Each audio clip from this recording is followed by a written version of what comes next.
अनंताय नमस्तुभ्यं सदानन्दस्वरूपिणे निष्प्रपञ्चाय शान्ताय निरालम्बाय तेजसे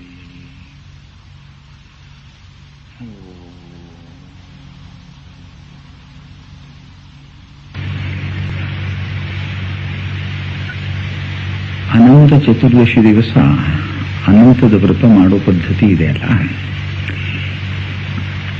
ಅನಂತ ಈ ಶಬ್ದದ ಅರ್ಥವೇನು?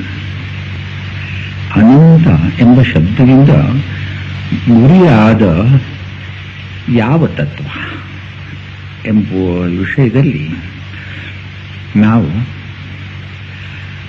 ವಿಚಾರ ಮಾಡೋಣ. ಅನಂತಂ ಬ್ರಹ್ಮ ಸುವ್ರತ. ಅನಂತ ಎಂಬ ಶಬ್ದದಿಂದ ಗುರಿಯಾಗುವಂಥದ್ದು ಪರಬ್ರಹ್ಮವೇ ಸರಿ. ಪರಬ್ರಹ್ಮವಾಚಕವೇ ಅನಂತ ಶಬ್ದ ಇದೆ. ಅನಂತ ಶಬ್ದ ಹೀಗೆ ಪರಬ್ರಹ್ಮ ಬೋಧಿಸೋದು. ಪರಮಾತ್ಮನಿಗೆ ಅನಂತ ಪರಮಾನಂದ ಅಮೃತ ರಸಾರ್ಥಿ ಎನ್ನುವುದಾಗಿ ಹೇಳ್ತಾರೆ. ಅನಂತ ಪರಮಾನಂದ ರಸಾರ್ಥಿ. ಅನಂತ ಶಬ್ದಕ್ಕೆ ಪರಬ್ರಹ್ಮವೇ ಗುರಿ. ಆತ್ಮಸ್ವರೂಪವು ಅನಂತಶ್ಚಾತ್ಮ ವಿಶ್ವರೂಪ. ಆತ್ಮಸ್ವರೂಪವು ಅನಂತ ಶಬ್ದದಿಂದ ಹೇಳಲ್ಪಟ್ಟಿದೆ. ಬ್ರಹ್ಮೈವಾತ್ಮಾತ್ರ ನ ವಿಚಿಕಿತ್ಸ್ಯಂ. ಬ್ರಹ್ಮಸ್ವರೂಪವೂ ಆತ್ಮಸ್ವರೂಪವೂ ಒಂದೇ. ಆ ರೂಪವು ಅನಂತ ಎಂಬುದಾಗಿ ಆರಾಧಿಸತಕ್ಕದ್ದು ಎಂದು ಬೃಹದಾರಣ್ಯದಲ್ಲಿಯೂ ಬಂದಿದೆ. ಬ್ರಹ್ಮ ಏನ ಅನಂತಮಿತಿ ಉಪಾಸಿತವ್ಯಂ. ಹೀಗೆ ಬ್ರಹ್ಮೋಪನಿಷತ್ನಲ್ಲಿಯೂ ಸತ್ಯಂ ಜ್ಞಾನಮನಂತಂ ಬ್ರಹ್ಮ. ಆ ಬ್ರಹ್ಮ ಹೇಗಿದೆ ಎಂದರೆ ಸತ್ಯರೂಪವಾಗಿರುವಂಥದ್ದು, ಅನಂತ ರೂಪವಾಗಿ ಇರುವಂಥದ್ದು, ಜ್ಞಾನ ರೂಪವಾಗಿ ಇರುವಂಥದ್ದು ಎಂಬುದಾಗಿ ಹೇಳಲ್ಪಟ್ಟಿದೆ. ಸರ್ವಸಾರ ಉಪನಿಷತ್ನಲ್ಲಿ ಅನಂತನಾಮ ಮೃದ್ವಿಕಾರೇಷು ಮೃತಿವ ಸ್ವರ್ಣವಿಕಾರೇಷು ಸ್ವರ್ಣಮಿವ ತಂತುವಿಕಾರೇಷು ತಂತುರಿವ ಅವ್ಯಕ್ತಾದಿ ಸೃಷ್ಟಿಪ್ರಪಂಚೇಷು ಪೂರ್ಣಂ ವ್ಯಾಪಕಂ ಚೈತನ್ಯಂ ಅನಂತಮಿತ್ಯುಚ್ಯತೆ. ಮುಂದಿನಿಂದ ಆಗಿರ್ತಕ್ಕ ಆ ಎಲ್ಲ ವಿಕಾರಗಳಲ್ಲಿ, ಪಾತ್ರಗಳಲ್ಲಿ ಒಂದು ಅಖಂಡವಾಗಿ ಮೃತ್ತಿಕೆ ಹೇಗೆ ಇರುತ್ತೋ, ಸ್ವರ್ಣ ವಿಕಾರೇಷು ಸ್ವರ್ಣಮಿವ. ಚಿನ್ನದ ಆಭರಣಗಳಲ್ಲಿ ಒಂದು ಚಿನ್ನವೇ ಅಖಂಡವಾಗಿ ಹೇಗೆ ಇರುತ್ತದೆಯೋ, ತಂತು ವಿಕಾರೇಷು ತಂತುರಿವ. ತಂತುಗಳಿಂದ ಆಗಿರ್ತಕ್ಕ ಎಲ್ಲ ಬಟ್ಟೆಗಳಲ್ಲಿ ಒಂದು ತಂತುವೆ ಹೇಗೆ ಅಖಂಡವಾಗಿ ವ್ಯಾಪಿಸಿಕೊಂಡಿರುತ್ತದೆಯೋ, ತುಂಬಿಕೊಂಡಿರುತ್ತದೆಯೋ, ಅವ್ಯಕ್ತಾದಿ ಸೃಷ್ಟಿ ಪ್ರಪಂಚೇಷು ಅವ್ಯಕ್ತ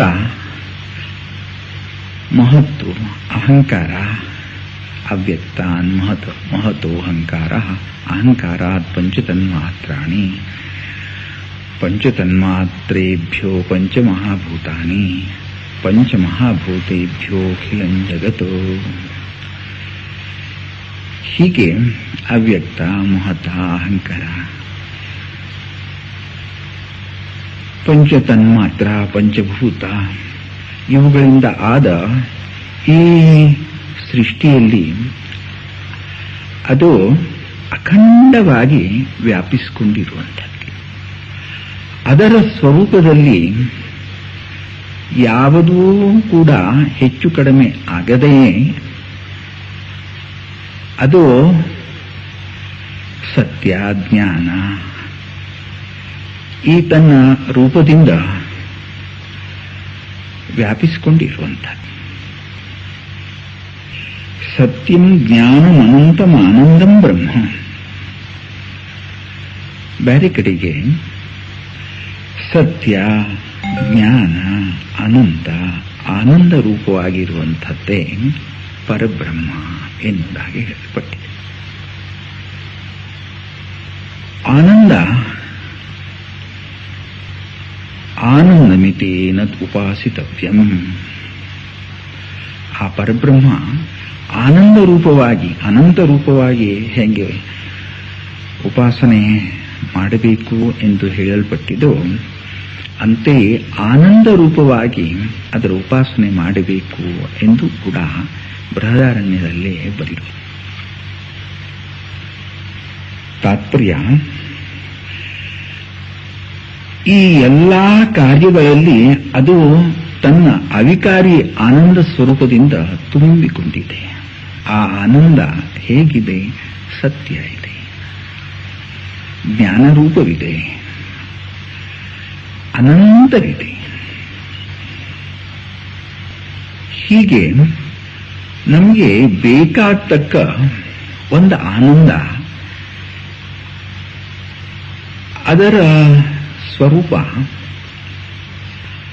ಅನಂತವಾಗಿ ಇರುವಂಥದ್ದು, ಎಲ್ಲೆಡೆಯಲ್ಲಿ ತುಂಬಿ ಇರುವಂಥದ್ದು, ಅವಿಕಾರಿಯಾಗಿ ಇರುವಂಥದ್ದು. ಆ ಸರ್ವಸಾರೋಪನಿಷತ್ನಲ್ಲಿ ಆನಂದದ ವ್ಯಾಖ್ಯೆಯೂ ಕೂಡ ಕೊಟ್ಟಿದೆ. ಆನಂದ ನಾಮ ಸುಖ ಚೈತನ್ಯ ಸ್ವರೂಪ.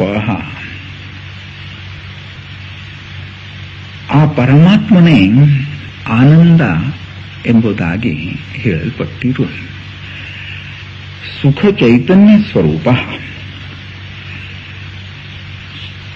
ಸುಖರೂಪವಾಗಿರುವಂತಹ ಚೈತನ್ಯ ರೂಪವೇ ಅವನು. ಸುಖರೂಪವಾಗಿರುವಂತಹ ಚೈತನ್ಯ ರೂಪ ಯಾವನದೋ ಆತನಿಗೆ ಆನಂದ ಎನ್ನುವುದಾಗಿ ಹೇಳಬೇಕು. ಆತನೇ ಆನಂದ ಸ್ವರೂಪ. ಆ ಸುಖ ಚೈತನ್ಯ ರೂಪವಾಗಿರುವಂತಹ ಸುಖ ಹೇಗಿದೆ ಅಂದ್ರೆ,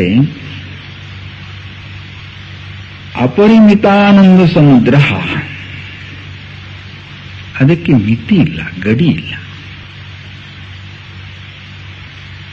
ಅಂಥ ಆನಂದ ಸ್ವರೂಪವನ್ನು ಅನಂತಾನಂತ ಅಂದರೆ ಗಡಿ ಇಲ್ಲದೆ, ಮಿತಿ ಇಲ್ಲದೆ ಇರುವಂಥ ನಿರತಿಶಯ, ನಿರವಧಿ ಸಮುದ್ರದಂತೆ. ಸಮುದ್ರ ಇದು ಒಂದು ಉಪಮೆ. ಸಮುದ್ರಕ್ಕಿಂತಲೂ ಆ ಸ್ವರೂಪ ಮತ್ತೂ ಅನಂತವಿದೆ. ಸಮುದ್ರ ಅಗ್ನೇರಾಪಹ, ಅಗ್ನಿಯಿಂದ ಉಂಟಾಗಿರ್ತಕ್ಕ ಜಲತತ್ವ, ಅದರದ್ದು ಹೆಚ್ಚಿನ ಸಂಚಯ. ಸಮುದ್ರ ಶಬ್ದ ಅನಂತ ಅಂದರೆ ಅಪಾರ ಎಂಬುದಕ್ಕೆ ಲಾಕ್ಷಣಿಕವಾಗಿ ಉಪಯೋಗಿಸುತ್ತಾರೆ. ಅನುಪಮೇಯ, ಪರಮಾತ್ಮನ ಸ್ವರೂಪ ಹೇಗಿದೆ? ಅನುಪಮೇಯ. ಉಪಮೆಯಿಂದ ಹೇಳಲಿಕ್ಕೆ ಅದು ಸಾಧ್ಯವಾಗುವುದಿಲ್ಲ. ಅನಂತತ್ವವೂ ಕೂಡ ಎಷ್ಟು ಅನಂತತ್ವ ಅಂದರೆ, ಸಮುದ್ರ, ಆಕಾಶ ಈ ಉದಾಹರಣೆಗಳನ್ನು ಕೊಟ್ಟರೂ ಕೂಡ ಆತ್ಮನಃ ಆಕಾಶ ಸಂಭೂತ. ಇದು ಆಕಾಶವೂ ಕೂಡ ಆದದ್ದು. ಆದರೆ ಅನಂತತ್ವದ ಒಂದು ಕಲ್ಪನೆ ಬರುವುದಕ್ಕಾಗಿ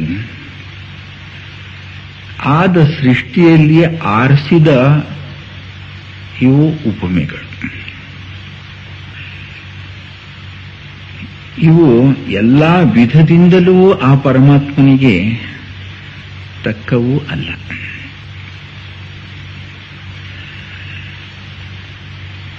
ನೀತಿ ನೀತೀತಿ ಅಖಿಲಂ ವಿಹಾಯ, ಇದಲ್ಲ ಇದಲ್ಲ ಎಂದು ನೈಹೇತತ್ ಏತಸ್ಮಾತ್ ಪರಮಿತಿ, ಇದಲ್ಲ ಇದಕ್ಕಿಂತಲೂ ಹೆಚ್ಚಿಂದು ಶ್ರೇಷ್ಠವಾದದ್ದು. ಹೀಗೆ ಅವ್ಯಕ್ತದಿಂದ ಎಲ್ಲಾ ಕಾರ್ಯವನ್ನು ಅಲ್ಲಗಳಿದ ಮೇಲೆ ಎದವ ಶಿಷ್ಯತೆ ಯಾವುದು ಉಳಿತದೆಯೋ ಎಲ್ಲದು ಹೋದ ಮೇಲೆ ಅದರ ಅಳತೆ ಯಾವುದರಿಂದ ನಾವು ಮಾಡೋದು? ಅದು ಅಪಾರ, ಅಚಿಂತ್ಯ. ಪ್ರಕೃತಿಭ್ಯ ಪರಂ ಯತ್ತು ತದಚಿಂತ್ಯಸ್ಯ ಲಕ್ಷಣಂ ಯತೋ ವಾಚೋ ನಿವರ್ತಂತೆ ಅಪ್ರಾಪ್ಯ ಮನಸಾ ಸಹ. ಅದು ವಾಣಿಗೆ ಮುಟ್ಟುವಂಥದ್ದಲ್ಲ, ಶಬ್ದದಿಂದ ತಿಳಿಸ್ಲಿಕ್ಕೆ ಸಾಧ್ಯವಿಲ್ಲ, ಮನಸ್ಸಿನಿಂದಲೂ ಭಾವಿಸ್ಲಿಕ್ಕೆ ಸಾಧ್ಯವಿಲ್ಲ. ಮನಸ್ಸಿನಿಂದಲೇ ಸೃಷ್ಟಿಯಾಯಿತು. ಯನ್ಮನಸ್ತೇಗ ಸೃಷ್ಟಿ ಸ್ಥಿತಿ ವ್ಯಸನ ಕರ್ಮಕೃತ ತನ್ಮನೋ ವಿಲಯಯಾತಿ ತದ್ವಿಷ್ಣೋ ಪರಮಂ ಪದಂ. ಸಂಕಲ್ಪದಿಂದ ಸೃಷ್ಟಿಯಲ್ಲ, ಸೋಕಾಮಯತ ಸ ಐಕ್ಷತ ಇತ್ಯಾದಿ ಶ್ರುತಿವಾಕ್ಯಗಳಿಂದ ಅವನು ಆಲೋಚನೆ ಮಾಡಿದ್ನು. ವಿಚಾರಾಖ್ಯಂತಪ, ಆಲೋಚನೆ ಮಾಡಿದ ವಿನಃ ಯಾವುದು ಹುಟ್ಟಿಸ್ಲಿಕ್ಕೆ ಸಾಧ್ಯವಿಲ್ಲವಲ್ಲ.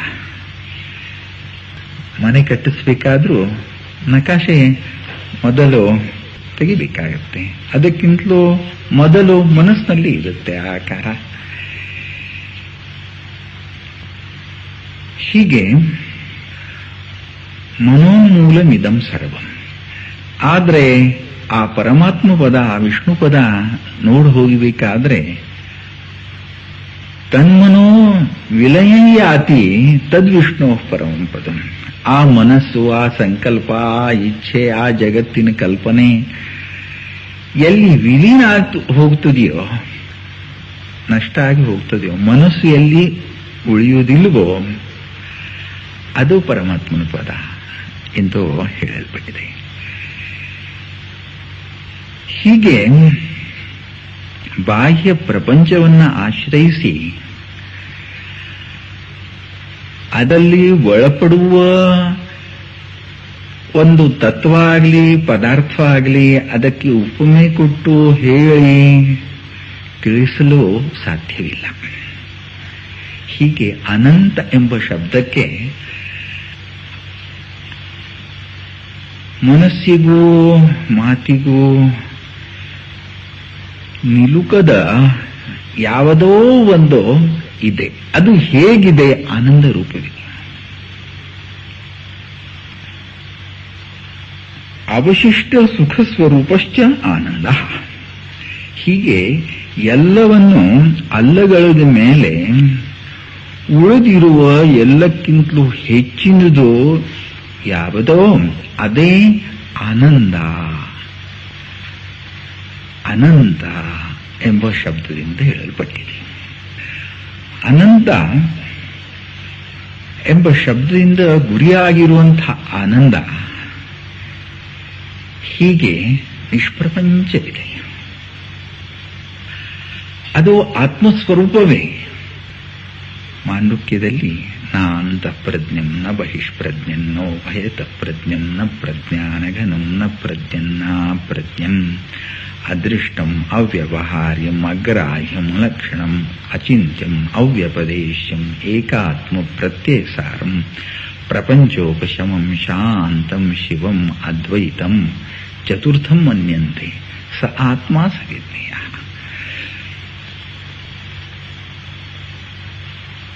ಹೀಗೆ ವಿಶ್ವ, ತೈಜಸ, ಪ್ರಾಜ್ಞ ಇವುಗಳ ಅವಸ್ಥೆಗಳು ಅಂದರೆ ಜಾಗೃತ, ಸ್ವಪ್ನ, ಸುಷುಪ್ತಿ. ಹೀಗೆ ಪಿಂಡ ಬ್ರಹ್ಮಾಂಡದ ದೃಷ್ಟಿಯಿಂದ ಬ್ರಹ್ಮಾಂಡದ ಅವ್ಯಕ್ತ, ಮಹತ್ತು, ಅಹಂಕಾರ, ಅದರ ಅಭಿಮಾನಿ ಈಶ್ವರ, ಹಿರಣ್ಯಗರ್ಭ ಮತ್ತು ವಿರಾಟ್, ಈ ಎಲ್ಲಕ್ಕಿಂತಲೂ ಮೀರಿರುವಂಥದ್ದು. ಆದ್ದರಿಂದಲೇ ಅದು ಅನಂತ ಎಂದು ಹೇಳಿಸಿಕೊಳ್ಳುವುದು. ಹೀಗೆ ಪಿಂಡ ಬ್ರಹ್ಮಾಂಡದ ಅವಸ್ಥಾ, ಅಭಿಮಾನ, ಮಾತ್ರೆ, ಗುಣ, ಭೋಗ, ಅನುಭವ ಇದನ್ನು ಎಲ್ಲ ಅಲ್ಲಗಳೆದು ಇದಕ್ಕಿಂತಲೂ ಮೀರಿರುವಂಥದ್ದು ಯಾವುದೋ ಅದು ಅನಂತ.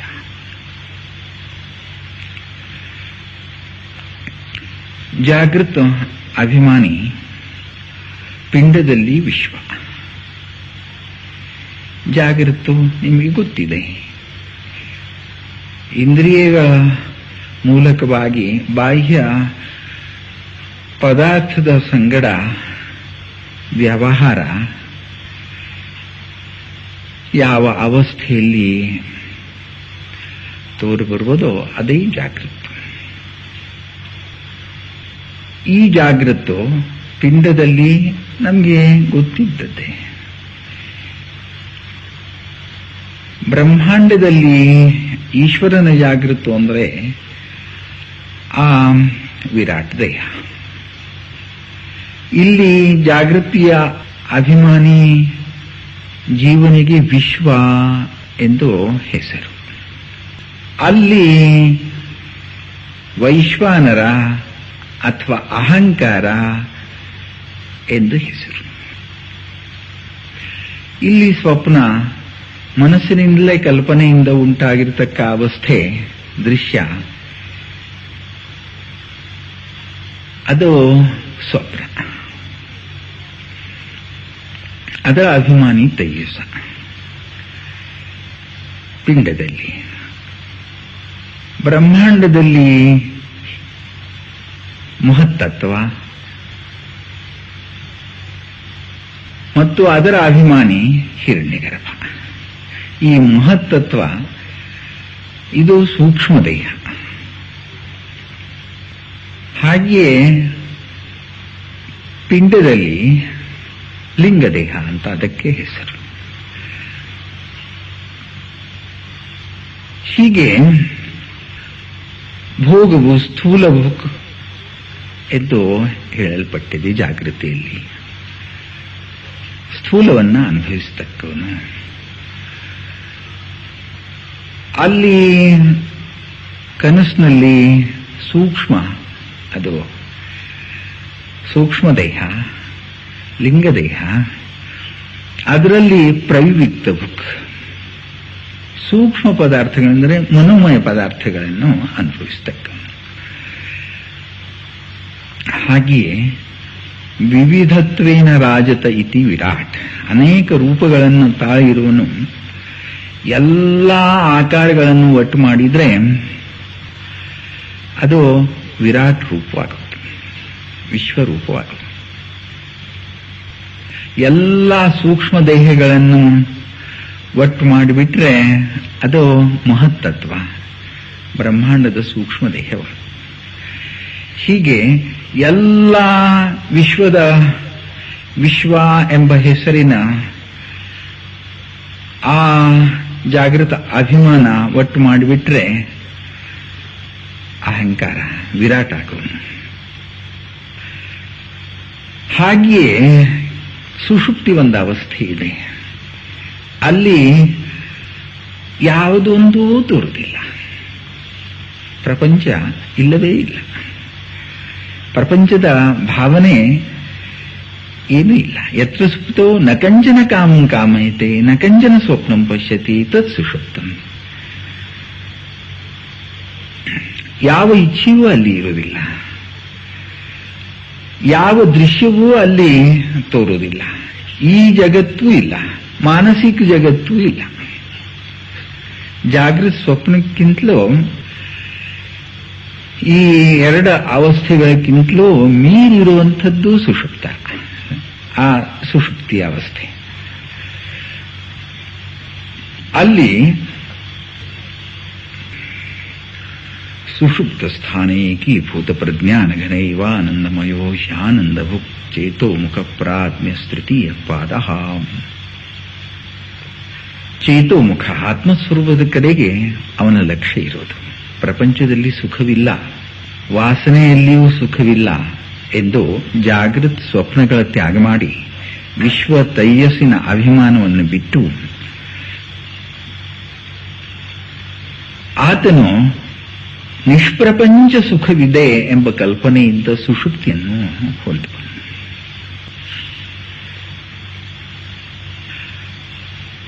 ಇಲ್ಲಿ ಆತ್ಮಸ್ವರೂಪದ ಆನಂದ, ಆದರೆ ಪ್ರತ್ಯಕ್ಷವಾಗದೆ ಈ ಜಾಗೃತ ಸ್ವಪ್ನದ ಈ ಎರಡು ಅವಸ್ಥೆಗಳ ಪ್ರಪಂಚಕ್ಕೆ ಕಾರಣವಾಗಿರುವಂತಹ ಸ್ವರೂಪದ ಆವರಣದಿಂದ ಕೂಡಿಕೊಂಡು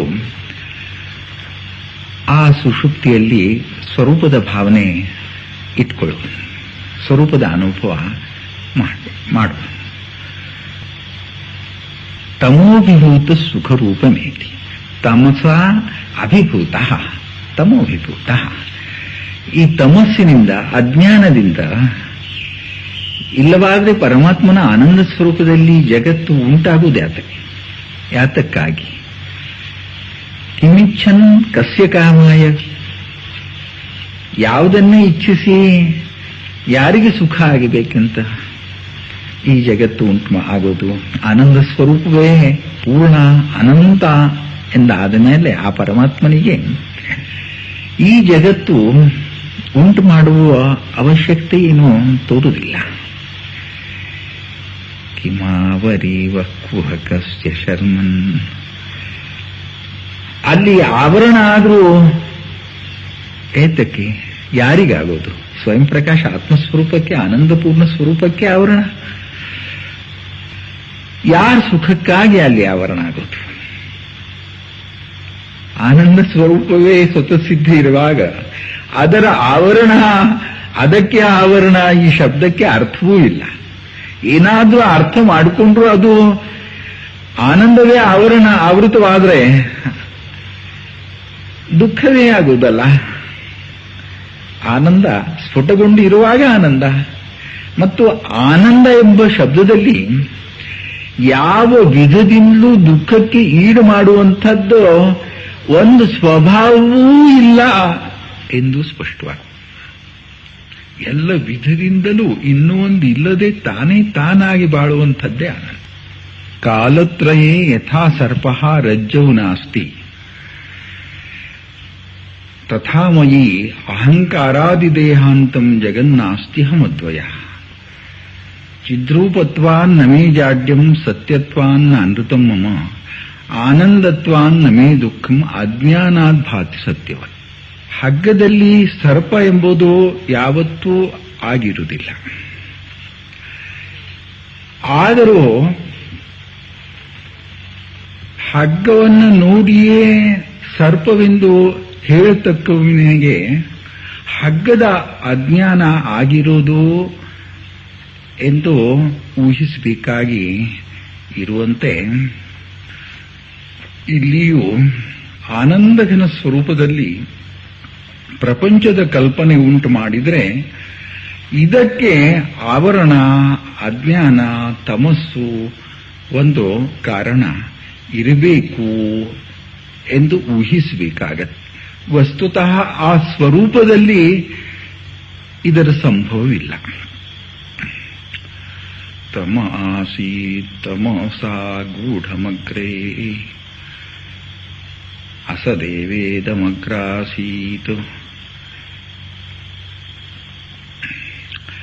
ಹೀಗೆ ಅಸತ್ತು, ತಮಸ್ಸು, ಅಜ್ಞಾನ, ಅಜ್ಞಾನಮೇವಾಸ್ಯ ಹಿ ಮೂಲ ಕಾರಣಂ. ಹೀಗೆ ಕಾಲತ್ರಯೇ ಯಥಾ ಸರ್ಪಃ ರಜ್ಜೌ ನಾಸ್ತಿ ತಥಾ ಮಯಿ ಜೀವನ್ಮುಕ್ತರ ಇದು ಅನುಭವ. ಪರಮಾತ್ಮನ ಸ್ವರೂಪ ತಿಳ್ಕೊಂಡವರಿಗೆ ಅದು ಅಭಿನ್ನವಾಗಿರೋದು. ನನ್ನಲ್ಲಿ ಅಹಂಕಾರಾದಿ ದೇಹಾಂತಂ ಮೊಟ್ಟ ಮೊದಲಿನ ಆತ್ಮಾನಮೇವಾವೇತ್ ಅಹಂ ಬ್ರಹ್ಮಾಸ್ಮೀತಿ ಬ್ರಹ್ಮವಾ ಇದಮಗ್ರ ಆಸೀತ್ ತತ್ ಆತ್ಮಾನಮೇವಾವೇತ್ ಅಹಂ ಬ್ರಹ್ಮಾಸ್ಮೀತಿ. ಮೊಟ್ಟ ಮೊದಲು ಪರಬ್ರಹ್ಮ ಆನಂದ ರೂಪ ಒಂದೇ ಇತ್ತು. ಅದು ತನ್ನನ್ನು ತಾನೇ ನಾನು ಬ್ರಹ್ಮ ಎಂದು ಅರಿತುಕೊಂಡಿತ್ತು. ಇದೇ ಅಹಂಕಾರಕ್ಕೆ ಮೊಟ್ಟ ಮೊದಲಿನ ಪ್ರಾರಂಭ. ಅಲ್ಲಿಂದ ಮುಂದೆ ಅವ್ಯಕ್ತ, ಮಹತ್ತು, ಅಹಂಕಾರ, ಪಂಚಭೂತಗಳು, ಸೃಷ್ಟಿ ಹೀಗೆಲ್ಲ ನಡ್ಕೊಂಡು ಬಂದದ್ದು. ದೇಹದವರೆಗಿನ ಎಲ್ಲ ಪ್ರಪಂಚವು ನನ್ನಲ್ಲಿ ಇಲ್ಲ. ಅಹಂಕಾರಾದಿ ದೇಹಾಂತಂ ಜಗನ್ನಾಸ್ತಿ ಅಹಂ ಅದ್ವಯ, ನಾನು ಅದ್ವಿತೀಯನಾಗಿದ್ದೇನೆ.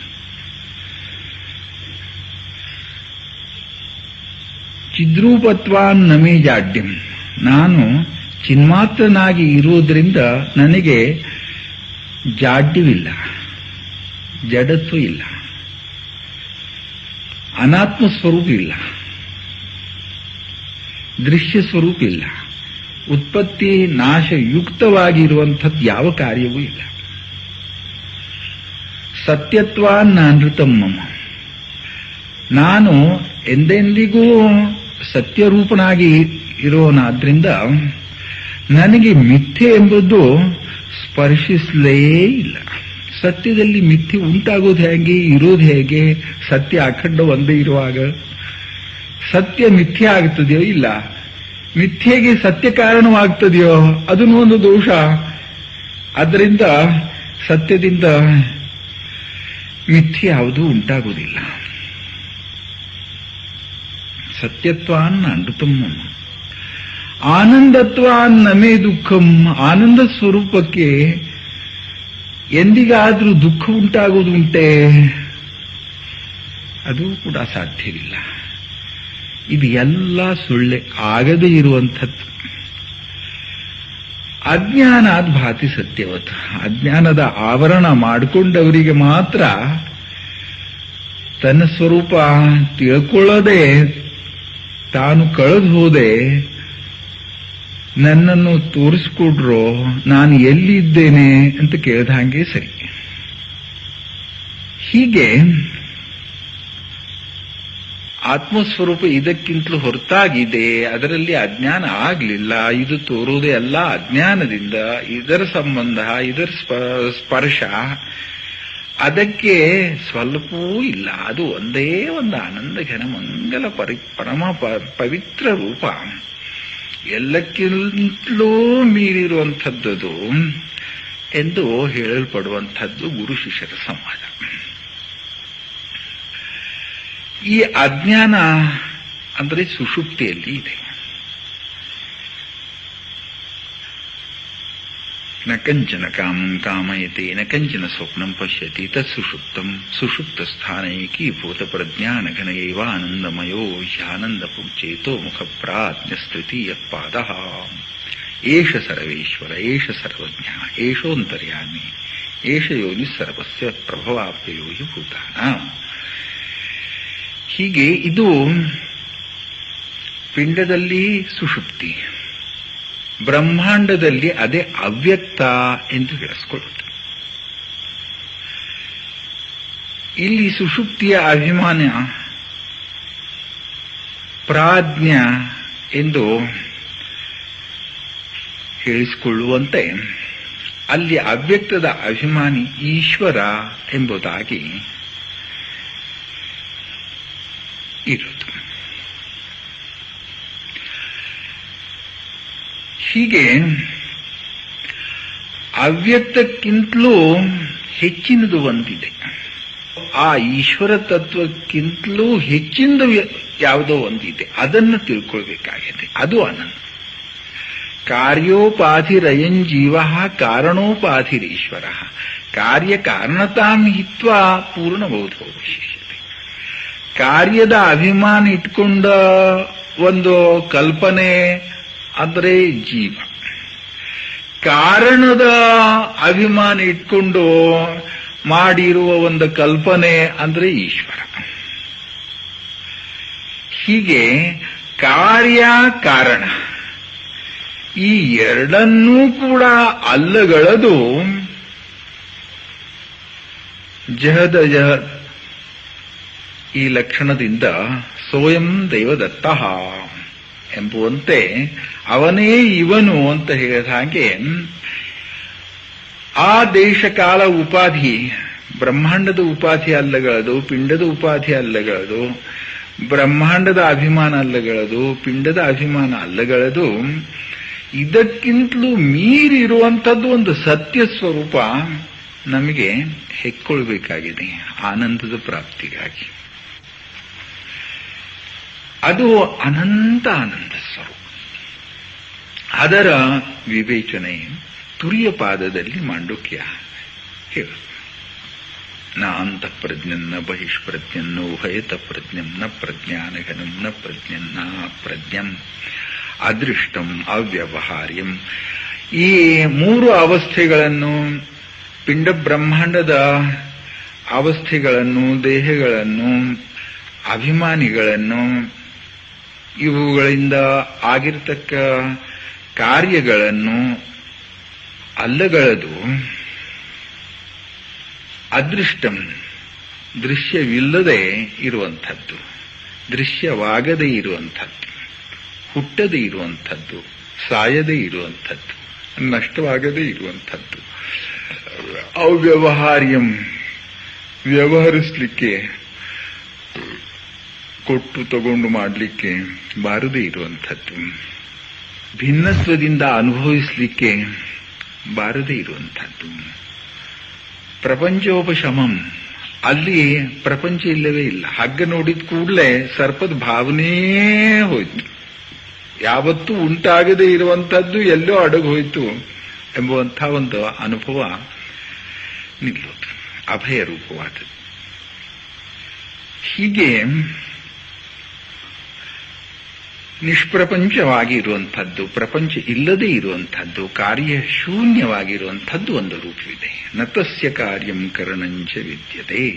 ಈ ಪ್ರಪಂಚ ಎಲ್ಲಿ ನಷ್ಟವಾಗೋದು, ಕಲ್ಪನೆಯಲ್ಲಿ ನಷ್ಟವಾಗುವುದು, ಭಿನ್ನತ್ವ ಎಲ್ಲಿ ನಷ್ಟವಾಗೋದು, ವಿವಿಧತ್ವ ಎಲ್ಲಿ ನಷ್ಟವಾಗೋದು, ಅಂತೂ ಆದದ್ದು ಅಷ್ಟು ನಷ್ಟವಾಗಿ ಆಗದೇ ಇರುವಂಥದ್ದು ಶಾಂತ ಸ್ವಪೂರ್ಣತೆಯಿಂದ ಪೂರ್ಣವಾಗಿ ಆನಂದ ರೂಪದಿಂದ ಅದ್ವಿತೀಯವಾಗಿ ಎಲ್ಲಿ ಬೆಳಗುತ್ತಿರೋದೋ ಅಂಥದ್ದು ಒಂದು ಅವಸ್ಥೆ ಇದೆ. ಅದಕ್ಕೆ ತುರಿಯ ಅಂತ ಹೇಳ್ತಾರೆ. ಜ್ಞಾನೋತ್ತರ ಪರಮಾತ್ಮನ ಜ್ಞಾನ ಆದಮೇಲೆ, ಜೀವ ಪರಮರ ಐಕ್ಯ ಆದಮೇಲೆ ಉಂಟಾಗುವ ಸಹಜ ಸ್ಥಿತಿಗೆ, ಸ್ವರೂಪದ ಅನುಭವಕ್ಕೆ, ಈ ಸ್ವರೂಪ ಸ್ಥಿತಿಗೆ ಅಥವಾ ಸ್ವರೂಪವಾಗಿಯೇ ಇರುವುದಕ್ಕೆ ಒಂದು ಹೆಸರು ಅಂದ್ರೆ ತುರಿಯ ಅವಸ್ಥೆ. ಅದು ಹೇಗಿದೆ? ಶಿವಂ ಕೇವಲ ಸುಖ ರೂಪವಾಗಿದೆ, ಆನಂದ ರೂಪವಾಗಿದೆ. ಶಿವಂ ಅದ್ವೈತಂ, ಅದರಲ್ಲಿ ಇನ್ನೊಂದಿಲ್ಲ, ಅದೇ ಒಂದು ಕೇವಲವಾಗಿ ಇರುವಂಥದ್ದು. ಆನಂದದಲ್ಲಿ ಇನ್ನೊಂದು ಎಲ್ಲಿ ಬರುತ್ತೆ? ಆನಂದ ಸ್ವರೂಪ ಅನಂತ ಎನ್ನುವುದಾಗಿ ಹೇಳಲ್ಪಟ್ಟಿದೆ.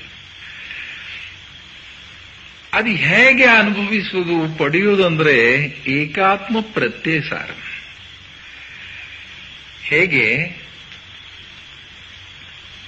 ಒಂದು ಬಿಂದು ಸಿಂಧು ಆಗಬೇಕಾದ್ರೆ ಸಿಂಧು ಆಗಿಯೇ ಅದು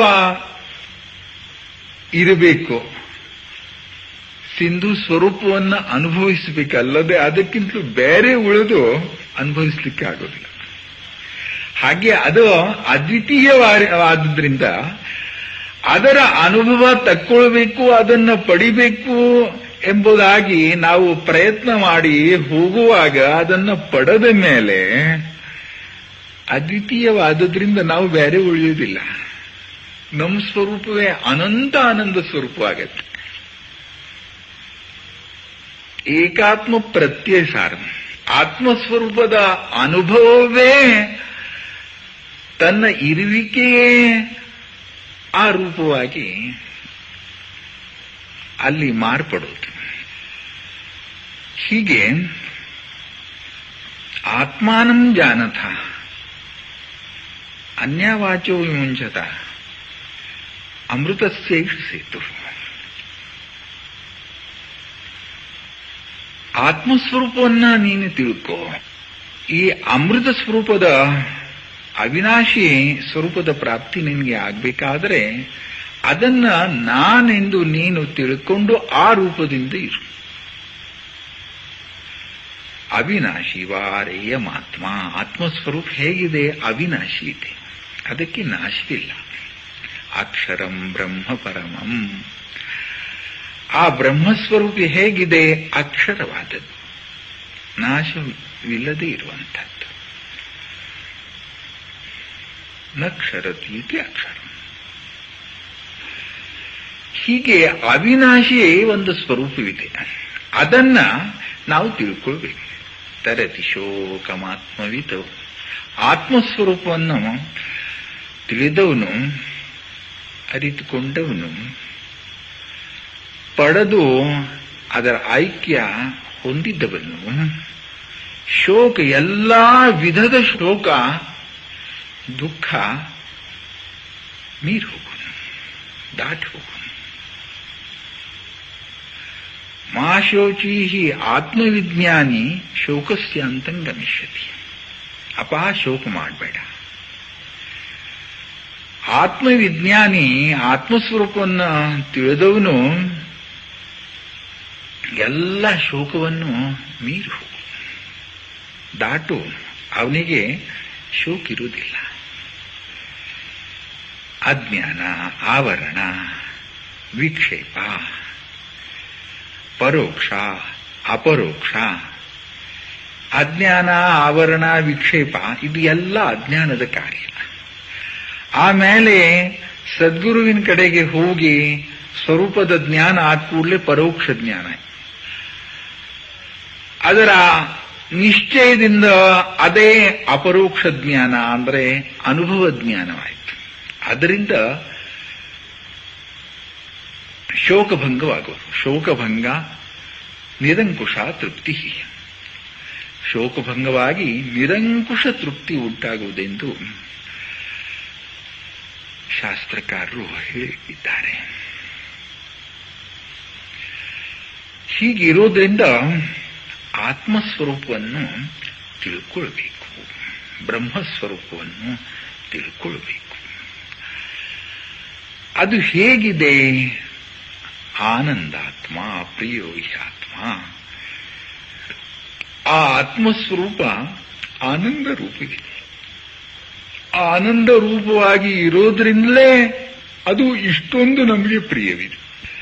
ತನ್ನ ಸುಖಕ್ಕೆ ಅಡ್ಡ ಬಂದ ಕೂಡಲೇ ಆ ಪ್ರಿಯವಾದ ವಸ್ತುವೇ ದ್ವೇಷ್ಯವಾಗುವುದು. ಆತ್ಮ ಪ್ರೇಯಾನ್ ಪ್ರಿಯಶೇಷೋ ದ್ವೇಷ್ಯೋಪೇಕ್ಷೆ ತದನ್ಯಯೋ ಇತಿ ವ್ಯವಸ್ಥಿತೋ ಲೋಕೋ ಯಾಜ್ಞವಲ್ಕ್ಯ ಮತಂಚತತ್. ಬೃಹದಾರಣ್ಯದಲ್ಲಿ ಯಾಜ್ಞವಲ್ಕ್ಯ ಮತ್ತು ಮೈತ್ರೇಯಿ ಸಂವಾದ ಬಂದಿದೆ. ಹೀಗಿರೋದ್ರಿಂದ ಅಮದರ್ಥಂ ನಹಿ ಪ್ರೇಯೋ ಮದರ್ಥಂ ಸರ್ವಮೇವ ಹಿ ಪರಪ್ರೇಮಾಸ್ಪದತ್ವಾಚ್ಚ ಆನಂದೋಹಂ ಸ್ವಭಾವತಃ. ಪರಪ್ರೇಮ ಅಂದ್ರೆ ಹೆಚ್ಚಿನ ಪ್ರೇಮ ನನ್ನ ಮೇಲೆ ಇರೋದ್ರಿಂದ ನಾನು ಆನಂದ ಸ್ವರೂಪಿ ಎಂದು ಉಪನಿಷತ್ತು ಹೇಳೋದು. ವರಾಹ ಭಗವಂತ, ವರಾಹ ದೇವರು ತಿಳಿಸಿದ್ದಾರೆ. ವರಾಹ ಉಪನಿಷತ್ತು ಎಂದು ಒಂದು ಉಪನಿಷತ್ತಿದೆ. ವಿಚಾರ ಸರಣಿ, ವಿಚಾರ ಹೆಂಗ್ ಮಾಡಬೇಕು, ಆತ್ಮವಿಚಾರ ಹೆಂಗ್ ಮಾಡಬೇಕು, ತನ್ನ ಆನಂದ ಸ್ವರೂಪವನ್ನು ಕಂಡುಹಿಡಿಯುವುದು ಹೇಗೆ ಎಂಬುದನ್ನು ತಿಳಿಸಬೇಕಾದ್ರೆ ಒಂದು ಯುಕ್ತಿ ಹೇಳಿಕೊಂಡು, ಯಾವುದರ ಮೇಲೆ ಹೆಚ್ಚಿನ ಪ್ರೀತಿಯೋ ಅದು ಹೆಚ್ಚಿನ ಆನಂದ ಸ್ವರೂಪ. ಪ್ರೀತಿದು ಸಿಗುವ ಸುಖವನ್ನು ಆಶ್ರಯಿಸಿ ಹೆಚ್ಚು ಕಡಿಮೆ ಪ್ರಮಾಣದಿಂದ ಆ ಪದಾರ್ಥದಲ್ಲಿ ನೆಲೆಸಿರುವುದು. ಎಲ್ಲಕ್ಕಿಂತಲೂ ಹೆಚ್ಚಿನದು, ಹೆಚ್ಚಿನ ಪ್ರೇಮ, ಹೆಚ್ಚಿನ ಪ್ರೀತಿ ತನ್ನ ಮೇಲೆ ಇದೆ. ಇದು ಹೇಗೆ ಅಂದ್ರೆ ನೋಡಿ, ಸುಷುಪ್ತಿ ಅಂದ್ರೆ ಗಾಢ ನಿದ್ದೆಗೆ ಹೋಗಬೇಕಾದ್ರೆ ಎಲ್ಲ ಪ್ರಪಂಚವನ್ನು ಬಿಟ್ಟು ಎಲ್ಲವನ್ನೂ ಮರೆತು ಅವನು ಆ ಸ್ವರೂಪವನ್ನು ಹೊಂದ. ಎಲ್ಲದರ ತ್ಯಾಗವಾಯ್ತೆ, ಇವ ಮಾತ್ರ ಅದನ್ನು ಹೊಂದುವುದಕ್ಕಾಗಿ ಇರ್ತಕ್ಕವನೇ ಸರಿ. ಅಲ್ಲಿ ಏನು ತಿಳಿಲಿಲ್ಲ, ಸುಖವಾಯಿತು. ನಕಿಂಚಿದ ವೇದಿಷಂ ಸುಖಮಹಮಸ್ವಾಪ್ಸಂ ಹೀಗೆ ಹೇಳ್ತಾನಲ್ಲ. ನನಗೆ ಏನೂ ತಿಳಿಲಿಲ್ಲ, ಅಂತೂ ಸುಖವಾಯಿತು. ಏನೂ ಇಲ್ಲದೆ ಸುಖ ಯಾವುದರಿಂದ ಆಯಿತು? ಆಗ್ಲಿ, ಅಲ್ಲಿ ಇದ್ದ ತಮಸ್ಸಿನಿಂದ, ಅಜ್ಞಾನದಿಂದ ಸುಖವಾಯಿತೆ. ಅಜ್ಞಾನ, ತಮಸ್ಸು ಯಾರಿಗೂ ಸುಖ ಕೊಡುವಂಥದ್ದಿಲ್ಲ. ಒಂದು ಕತ್ಲೆ ಕೋಣೆಯಲ್ಲಿ ಬಳ್ಳಿ ನೆಟ್ರೆ ಎಲ್ಲಿಂದ ಆದ್ರೂ ಒಂದು ಗಂಡಿಯಿಂದ ಪ್ರಕಾಶ ಬರ್ತಾ ಇದ್ರೆ ಆ ಬದಿಗೆ ಅದು ಹೋಗ್ತದೆ. ಹೀಗೆ ಪ್ರಕಾಶ ಬೇಕು, ಆನಂದ ಬೇಕು, ಜ್ಞಾನ ಬೇಕು. ಅದರ ಅಜ್ಞಾನ, ಆನಂದದ ಅಜ್ಞಾನ ಅಂದ್ರೆ ದುಃಖ ಕೊಡುವಂಥದ್ದು, ಅದೇ ಅರಿಬೇಕು. ಹೀಗಿರೋದ್ರಿಂದ ಆನಂದ ಆಗುವುದು ಅಜ್ಞಾನ, ಈ ಅಜ್ಞಾನದಿಂದ ಅಲ್ಲ. ಆನಂದಕ್ಕೆ ಅಜ್ಞಾನವನ್ನು ಹೋಗಲಾಡಿಸಬೇಕು. ತದ್ಧಾನಮೇವಾತ್ರ ವಿಧೋ ವಿಧೀಯತೆ. ಈ ಜ್ಞಾನಶಾಸ್ತ್ರದಲ್ಲಿ, ಆತ್ಮಜ್ಞಾನದಲ್ಲಿ ಆ ಅಜ್ಞಾನ ಹೋಗಲಾಡಿಸುವಂಥ ಕ್ರಮವಿದೆ. ಯದಜ್ಞಾನಾಚ್ಚ ಯದ್ ಭಾತಿ ತಜ್ಞಾನಾತ್ ವಿನಿವರ್ತತೆ. ರಜ್ವಜ್ಞಾನಾತ್ ಅಹಿಭ್ರಾಂತಿ ತಜ್ಞಾನಾತ್ ತಜ್ಞಾನಾತ್ ವಿನಿವರ್ತತೆ. ಯಾವುದರ ಅಜ್ಞಾನದಿಂದ ಯಾವುದು ತೋರ್ತದೆಯೋ ಆ ಅಜ್ಞಾನ ಹೋದ ಮೇಲೆ ಆ ವಸ್ತುವಿನ ಪರಿಜ್ಞಾನ ಆಗುವುದು. ಆತ್ಮಸ್ವರೂಪ ತಿಳಿಯದೇ ಇರುವಾಗ ತಮಸ್ಸು ಅದಕ್ಕೆ ಕಾರಣ ಇದೆ ಅಂತ ತಿಳ್ಕೊಳ್ಬೇಕಾಗತ್ತೆ. ಹೇಗೆ ಹಗ್ಗದ ಮೇಲೆ ಸರ್ಪ ತೋರಬೇಕಾದ್ರೆ ಹಗ್ಗ ಸರಿ ಅವನಿಗೆ ಕಾಣಲಿಲ್ಲ ಅಂದ್ರೆ ಕತ್ಲೆ ಸ್ವಲ್ಪ ಮಟ್ಟಿಗೆ ಏನಾ, ಅತ್ಲಾಗೆ ಬೆಳಕು ಅಲ್ಲ, ಅತ್ಲ ಕತ್ಲೆಯೂ ಅಲ್ಲ, ಮಧ್ಯಸ್ಥಿತಿ ಒಂದಿದೆ ಎಂದು ಗ್ರಹಿಸಬೇಕಾಗಿ ಬರುತ್ತೆ. ಹೀಗಿರೋದ್ರಿಂದ ಇಲ್ಲಿಯೂ ಸಹ ತಮಸ್ಸು,